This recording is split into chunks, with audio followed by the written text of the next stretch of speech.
Hi, I'm Alana and welcome back to YogaYin. I'm going to take you through a sequence of postures that I've developed today, again for another one of my subscribers. This subscriber suffers from lupus, which is an inflammation of the joints and can cause fatigue and lethargy. This will also be really useful for you if you suffer from arthritis or gout, rheumatoid or arthritis, particularly if you are in the flare-up stage. So they're going to be a series of nice, gentle postures. I don't want to give anything too harsh for arthritis. If you do suffer from arthritis when you're not in that inflammation stage, there are a number of postures you can practice, but this is for when you're actually in pain. So I hope you enjoy it. I love your feedback. Namaste. First of all, I'm going to get you to come over to a wall because we're going to use a lot of props for this yoga just to make sure that we don't inflame the joints further. We take the pressure off our body. And the first thing I want you to do is come into a Tadasana spine. So I want you to look down, and I know you can't see my feet, but my feet are hip distance apart, and I want you to check yours, make sure that they are too. And then just tuck your tailbone under. So you can just elongate your lower back against the wall, roll your shoulders back and down, and then tuck your chin in slightly so the neck is long. And this is one of the best ways to make sure you're standing with that really straight spine, and that just enables you to breathe right down to the base of your body and all the way back out. So just take a couple of deep breaths here.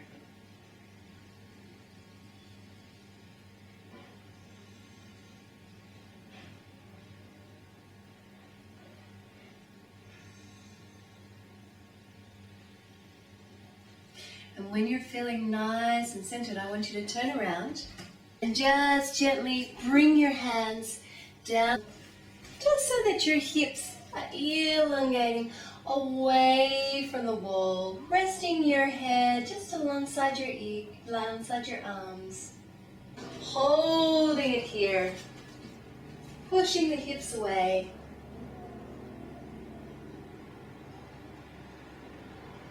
Holding it here for a couple of deep breaths. And then when you're ready, walk your hands back up. That's a downward dog or half downward dog. And it's a really nice way of practicing it without putting much weight on the joints. Now we're going to come into a tree pose, very gentle tree pose, which is really nice for just balancing out the body.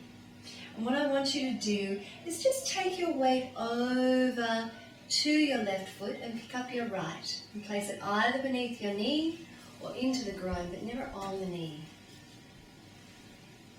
And then you're going to raise your arms gently, take them over the head, bring the hands to prayer, like so. Hold it here. A couple of deep breaths. And really use the wall.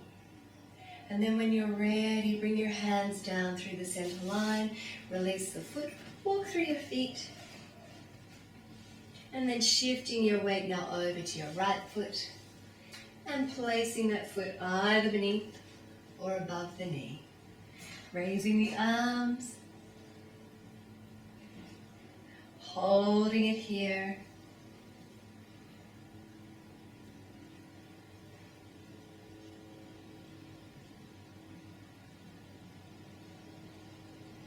And then gently bring the hands back down, releasing it once more. Beautiful. And as a rest, coming into your half downward dog.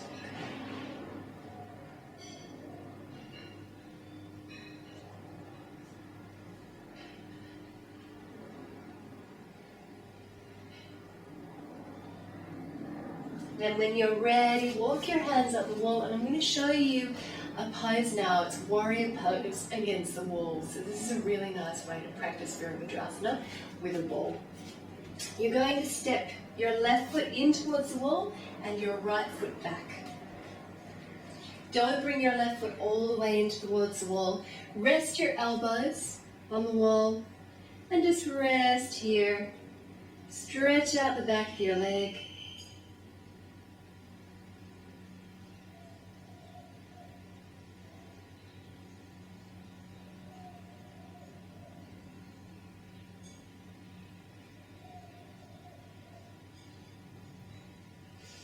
And then inhale, coming up, taking hold of your inner elbows with your index finger and thumb like so. And now stepping that left foot all the way into the wall, resting the forehead, holding it here.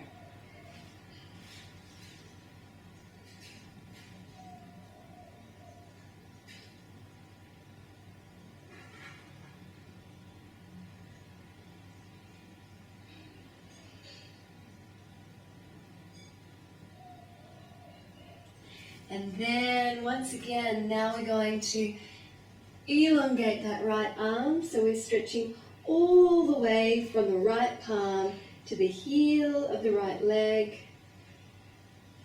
And taking your left knee all the way into the wall.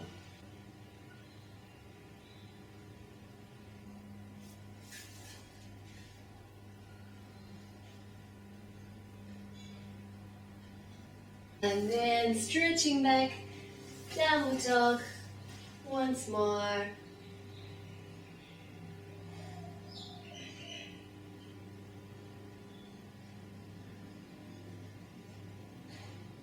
And then working the left side of the body, stepping that right foot in towards the wall.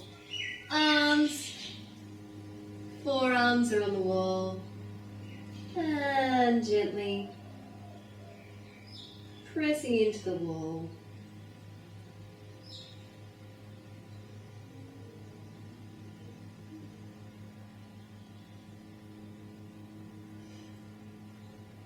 And again, taking hold of the inner elbows, resting the forearms on the wall, resting the head on the forearms, taking that right knee in towards the wall, taking the stretch a little deeper.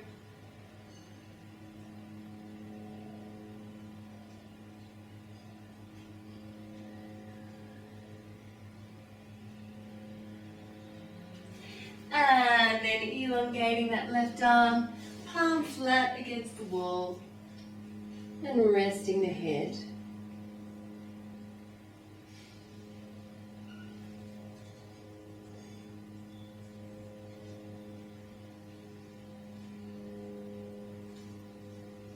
And when you're ready, gently walking down the wall once more. Holding it here.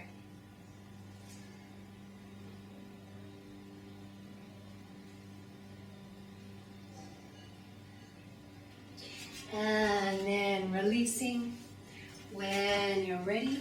Coming onto a chair. On your chair, nice and comfy. And when you're ready, inhale, raise the arms, stretch through the sides of the body. Inhaling here and just exhale, folding to your right.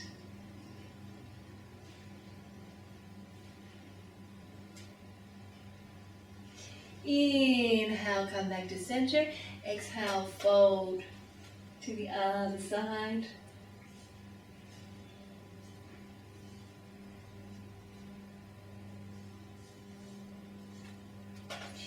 Inhale, gently come back to center. Reach up through the arms. And then exhale, releasing the arms all the way back down. Sitting for a couple of moments. And just come to sitting in your chair. And I want you to gently just take your wrists, releasing the wrists, rolling them first of all in one direction. And in the other direction. Just getting the energy moving in the wrists. Scrunching at the fingers, releasing them, and just giving them a good shake. And then working with the feet, and gently rolling the feet first of all in one direction.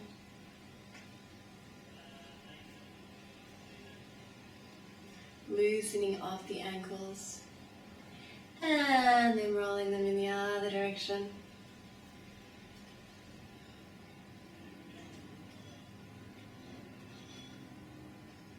Scrunching up the toes, and just releasing the feet.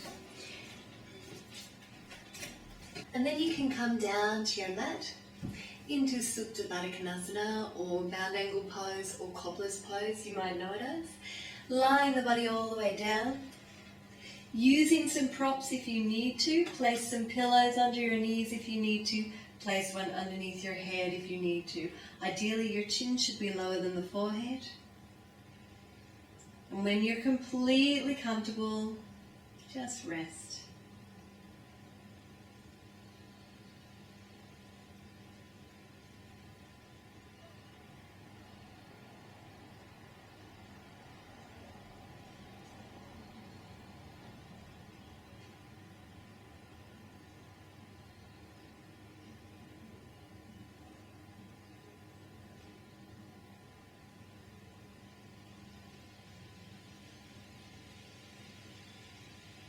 And then when you're ready, extend your legs all the way, and you can lie here for a few deep breaths, just in Shavasana. So those are some really good postures using props like the wall and the chair that you can practice. If you have lupus or arthritis and you're having a flare-up, really, really nice postures to make sure that you can still do yoga, still get the energy going through your body. The restorative poses are really important, those two poses at the end, so make sure that you include them. And I hope you enjoy them. I hope it gives you relief. Namaste.